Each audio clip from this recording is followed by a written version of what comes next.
podríamos hacer? Lo primero que creo yo que podríamos hacer es promover lo que se llama el aislamiento inverso, algo parecido a lo que se hizo en el COVID, en estos ambientes de los Juegos Panamericanos. Es decir, que en tiendas de campañas temporales que pueden estar en los hospitales, en los patios de los hospitales, se pueden ambientar ahí camillas para que los pacientes que estén con el periodo de fiebre que dura más o menos 3 días en promedio, tengan un aislamiento inverso, es decir, se queden, se los cubra con los mosquiteros, porque para evitar enviarlos a sus domicilios, donde fácilmente pueden ser picados por un zancudo y luego propagar al resto del vecindario. Eso explica por qué hemos tenido barrios completos de pacientes con dengue. Nicolás, muy buenos días a ti y también a todos tu amable audiencia. De lo que se trata es de lo siguiente. En estos días, en estas 3 últimas semanas, lo que se ha apreciado en toda América es una disminución en la presentación de los casos de dengue. Y esto tiene mucho que ver con la disminución en la reproducción del vector, que es el Aedes, el mosquito, el zancudo, Aedes aegypti. Y es que, claro, cuando las temperaturas han descendido un poquito, esto hace que el periodo de incubación de los huevos, incluso que los huevos sean fértiles y terminen en la aparición de un nuevo zancudo, también se prolonga, se alarga. Sin embargo, de acuerdo al fenómeno del Niño que vamos a tener a partir de septiembre, octubre, noviembre, lo que se prevé es que este aumento de temperatura del medio ambiente, este aumento en el número de lluvia que vamos a tener, van a generar un caldo propicio para que haya una mayor reproducción del vector de la Aedes aegypti, lo cual obviamente va a conllevar a una mayor velocidad de diseminación de esta enfermedad y por tanto una mayor presentación de los casos. Marco, tengo que ir a la pausa, te rogaría que te mantengas conectados para que nos digas qué recomendaciones harías para enfrentar esta situación. La Organización Mundial de la Salud ha alertado un brote importante de dengue, un agravamiento de los casos de dengue en el segundo semestre de este año, y esto tiene que ver evidentemente con el anuncio del fenómeno del Niño. Si esto es así, y si ya hemos pasado por la experiencia que hemos pasado, la pregunta es, ¿qué hacemos para prepararnos para esta situación? Y de este tema estamos hablando con el especialista en salud pública, Marco Almerí. Marco, ¿qué hay que hacer?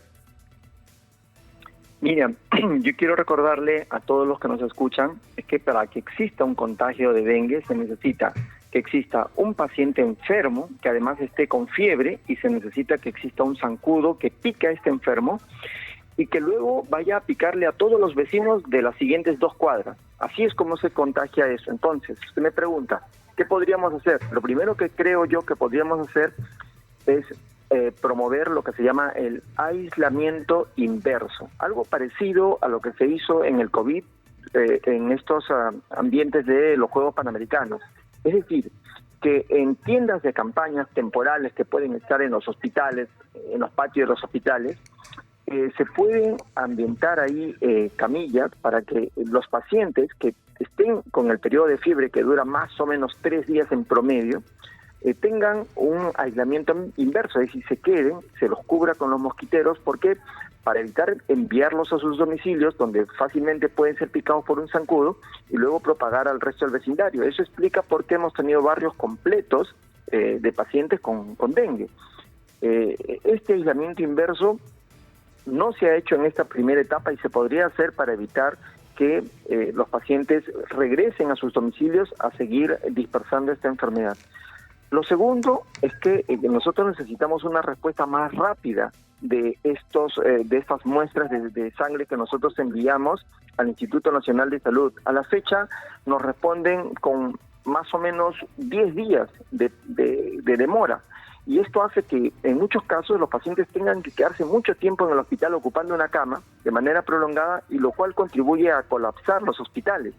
Entonces nosotros pensamos que debería haber una descentralización de los laboratorios diagnósticos. Los kits diagnósticos solo los tiene el Instituto Nacional de Salud. En el resto del país, salvo los laboratorios privados en el que habría que pagar, no tienen estos kits, y entonces todo está centralizado en Lima. y es por eso que las muestras de diferentes partes del Perú tienen que llegar a Lima para que después de 10 días se certifique si se trata o no se trata de un dengue, para dar las medidas de corrección, entre ellas poner un mosquitero y evitar que sea picado por el zancudo y se siga diseminando esta enfermedad. Además de lo que ya se ha dicho, los menores y las personas mayores tienen que usar repelentes, ¿no? Ropas de repente en lo posible, a pesar del calor, ropas con camisa manga larga, pantalones largos, eliminar todos los lugares donde se puede acumular agua, que ya hemos conversado de eso, ¿no? Llantas, por poner un ejemplo, plásticos, donde se pueden acumular agua y que formen parte de una especie de laboratorios donde los mosquitos se reproduzcan.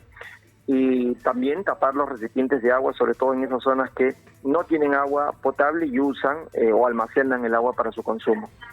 Pero eso significa medidas, Marcos, que hay que, o sea, por ejemplo, la distribución masiva de repelentes, sobre todo en las zonas donde ya se prevé que va a ser más crítica la presencia del dengue, pero deberían ser repelentes, pues, comprados sin corrupción, de manera eficiente, centralizada, ¿no es cierto?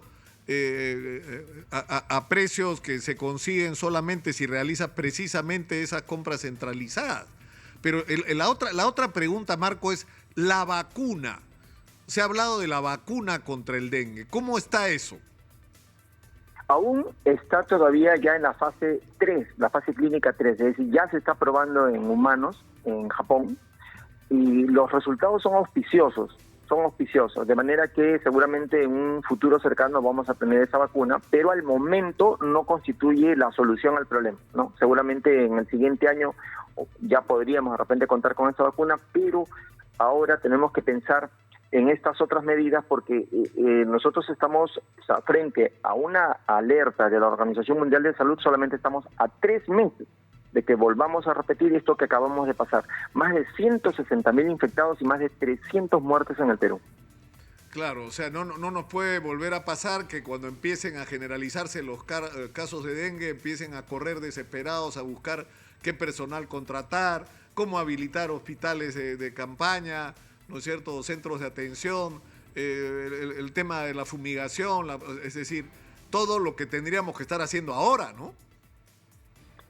Sí, pero la fumigación, si algo hemos visto en esto que ha pasado, es que la fumigación ayuda poco, porque la fumigación mata al zancudo que está volando, al zancudo que está posado en los techos de las casas, pero al día siguiente miles o millones de huevos eclosionan y se convierten nuevamente y contra en eso, larvas y contra eso la fumigación, contra eso no hace nada. No hace nada. Está muy claro, Marco. Te agradezco como siempre por la claridad con la que explicas las cosas, porque en realidad no son tan complicadas, ¿no? No son, las hacen complicadas, ¿no? Así es. Pero no son tan complicadas. Muchas gracias a Marco Almería, especialista en salud pública. Estamos avisados, ¿ah?